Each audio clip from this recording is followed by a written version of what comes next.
tonton setia channel YouTube SMP Saverus 4 Bandar Lampung, khususnya untuk kamu calon pengurus OSIS periode 2020-2021. Salam sejahtera untuk kita semua. Tabi pun bertemu lagi dengan Bu Fani yang kali ini akan menjelaskan mengenai kewirausahaan. Tapi sebelumnya, Ibu mau mengucapkan terima kasih dulu nih kepada pengurus OSIS periode 2019-2020. Kalian sungguh bekerja luar biasa menjalankan program-program OSIS, walaupun mungkin ada beberapa program yang tidak dapat dijalankan karena pandemi COVID-19. Selamat juga kepada kalian calon ketua OSIS dan calon wakil ketua OSIS terpilih periode 2020-2021, yaitu Peta Gracia Purnomo dan Natasha Silvania. Semoga kalian bisa membawa SMP Saverus 4 ini menjadi lebih maju lagi. Ya, tentunya Peta Gracia Purnomo yang akrab dipanggil dengan Cia dan Natasha ini tidak akan bekerja sendirian. Mereka akan dibantu oleh anggota OSIS di setiap seksi bidangnya. Oke, kita akan masuk ke materi mengenai kewirausahaan. Disimak baik-baik karena di akhir materi ini akan ada tes. Kewirausahaan atau entrepreneurship adalah sebuah proses mengidentifikasi, mengembangkan, dan membawa visi ke dalam kehidupan. Visi tersebut bisa berupa ide inovatif, peluang, dan cara yang lebih baik dalam menjalankan sesuatu. Hasil akhir dari proses tersebut adalah penciptaan usaha baru yang dibentuk pada kondisi resiko atau ketidakpastian. Ya, itu pengertian dari kewirausahaan. Ada banyak sekali pengertian kewirausahaan menurut para ahli-ahli yang lain. Kita mengambil contoh dari yang tadi. Berikutnya adalah ciri-ciri kewirausahaan. Bu Fani akan menjelaskan 13 ciri-ciri kewirausahaan. Yang pertama, yakin pada produk yang dimiliki. Ya, yang jelas pasti ya kalau kalian ingin menawarkan suatu produk, menjual produk, pasti kalian harus yakin dulu dengan produk yang kamu tawarkan itu. Yang kedua, banyak mengenai produknya. Tentu saja mengenal banyak dari produknya itu, misalnya komposisinya atau itu produk kan dari pabrik mana, seperti itu ya. Berikutnya, tidak berdebat dengan calon konsumen. Pasti banget ya, biasanya kita kalau menjual suatu produk pasti ada konsumen yang tidak suka dengan produk kita. Begitu nanti dia mengatakan, misalnya saya menjual produk body lotion misalnya ya, nanti ada konsumen yang mengatakan, saya tidak cocok menggunakan body lotion ini, di saya katanya tertulis glowing dalam 2 minggu, tapi saya sudah pakai 2 bulan tidak ada perubahan apapun. Ya, tidak perlu kita perdebatkan, mungkin kita arahkan supaya dia terus mencoba lagi. Mungkin pemakaian di setiap kulit itu akan berbeda-beda, seperti itu, tidak perlu diperdebatkan. Yang keempat, komunikatif dan negosiasi ramah dalam pelayanan. Ya, jelas seperti berjualan, tidak kerap kalau pembeli itu akan menawar suatu produk kita. Ini harganya berapa Kak? 20.000, 10.000 aja, begitu ya. Biasanya konsumen akan menawar seperti itu. Kita harus sabar seperti itu. Kalau misalnya kita tidak akan memberikan dengan harga yang dia inginkan, kita harus sabar. Misalnya tidak bisa Kak, ini modalnya nggak cukup, seperti itu, atau dengan cara yang lain-lain. Yang jelas kita harus sabar menggunakan bahasa yang baik. Yang berikutnya adalah jujur, santun, dan berani. Ya, dalam usaha itu kejujuran, sopan santun, dan keberanian itu sangat kita butuhkan. Ya, jujur. Kalau misalnya usaha kita sudah besar, otomatis ada biasanya pajak, seperti itu ya. Kita harus bersikap jujur.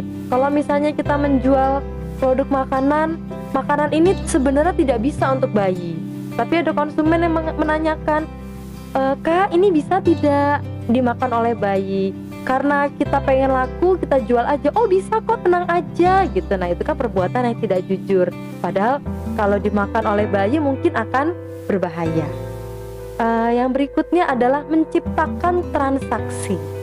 Ya, oke. Kalau kita menjual suatu barang, otomatis itu masuk ke penciptaan transaksi. Ya, ada jual beli, itu termasuk ke dalam transaksi. Yang berikutnya adalah memiliki keberanian dan mempunyai daya kreasi. Ya, mempunyai keberanian. Saya sudah mempunyai produk, membuat produk banyak, tetapi mau jual, aduh kok takut-takut ya, gitu ya. Mau nawarin, nanti laku apa enggak. Nah, itu tidak mencerminkan jiwa seorang wirausaha. Yang berikutnya berani mengambil risiko. Ya, terkadang kita kalau mau memulai suatu usaha itu seperti maju mundur. Ya, saya mau mulai tapi takut nanti rugi. Saya mau jualan bakso misalnya, tapi udah ada bakso merek titik ya.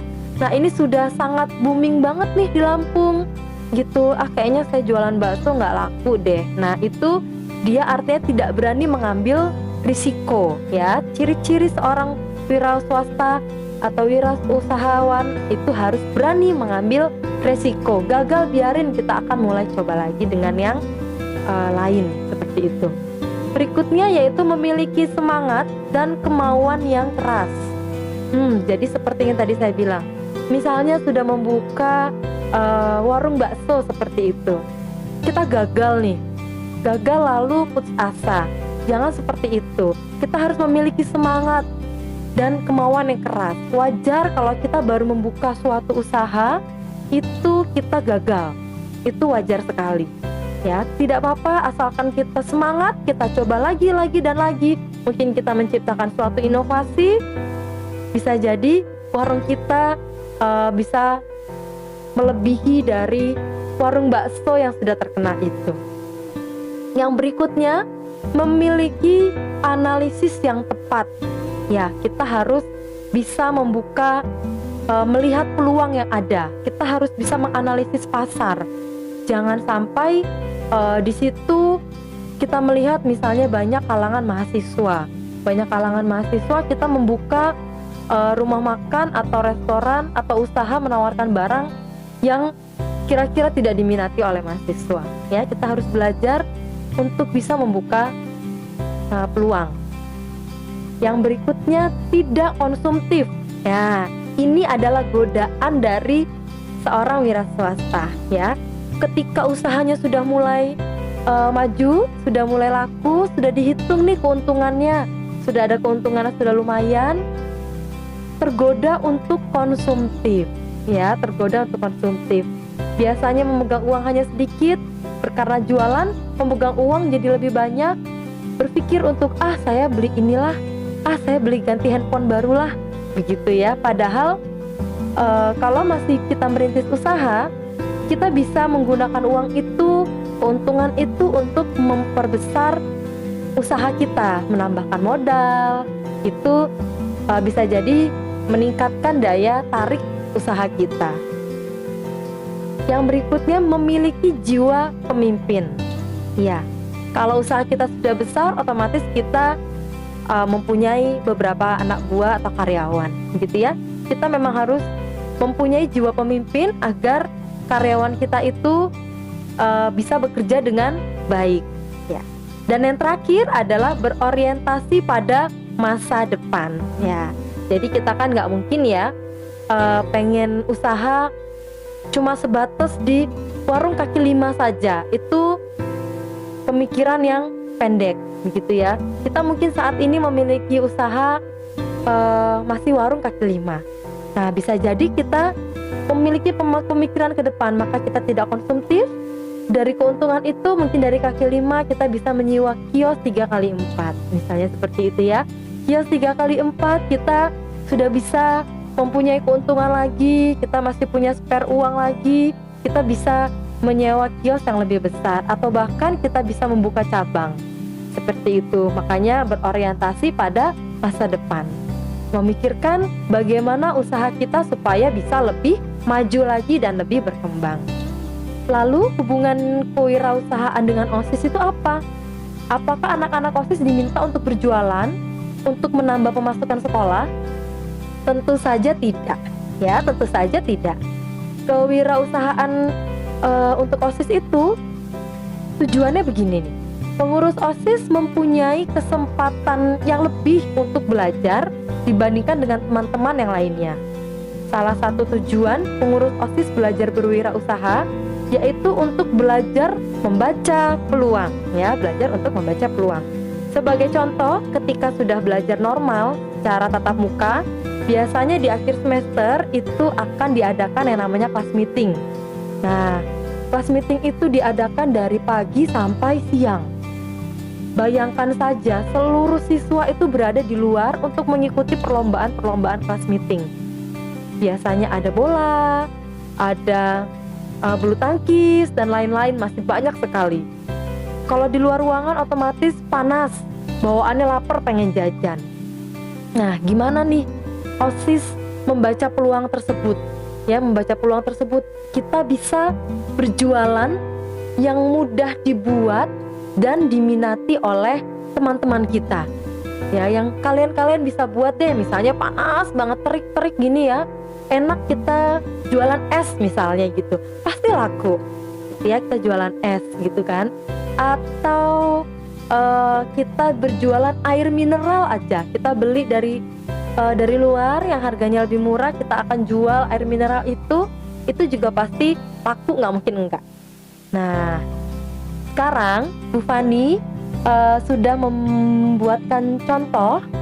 Nah, ini adalah puding, ya, semuanya pasti tahu, semuanya pasti bisa deh ya membuat puding seperti ini yang sangat sederhana.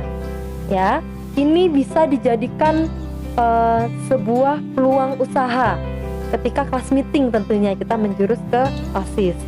Nah, bahan-bahan untuk membuat puding tadi itu sangat-sangat sederhana. Yang pertama, ada 3 bungkus puding instan, itu harganya 9.000 per bungkus. Kalau 3 berarti Rp27.000. 1 bungkus cup puding ukuran 250 ml, itu 1 bungkus isinya biasanya ada 25 cup, harganya Rp20.000. 3 bungkus susu kental manis instan, ya, jadi creamer lah ya, creamer kental manis, itu 3 bungkus harganya Rp5.000. 1 bungkus fla instan harganya Rp6.000. Gas dan air mineral yang akan digunakan untuk proses pembuatan puding, itu kalau kita hitung-hitung kurang lebih Rp10.000. Jadi total keseluruhan modal kita yaitu Rp68.000. Bu Fani sudah membuat puding yang tadi itu dengan bahan-bahan yang tadi, setelah dihitung menjadi 24 cup yang dapat dijual dengan harga Rp5.000 per cupnya. Ya, ini jadi per cup ini kita jual Rp5.000, sehingga total pemasukan menjadi Rp120.000.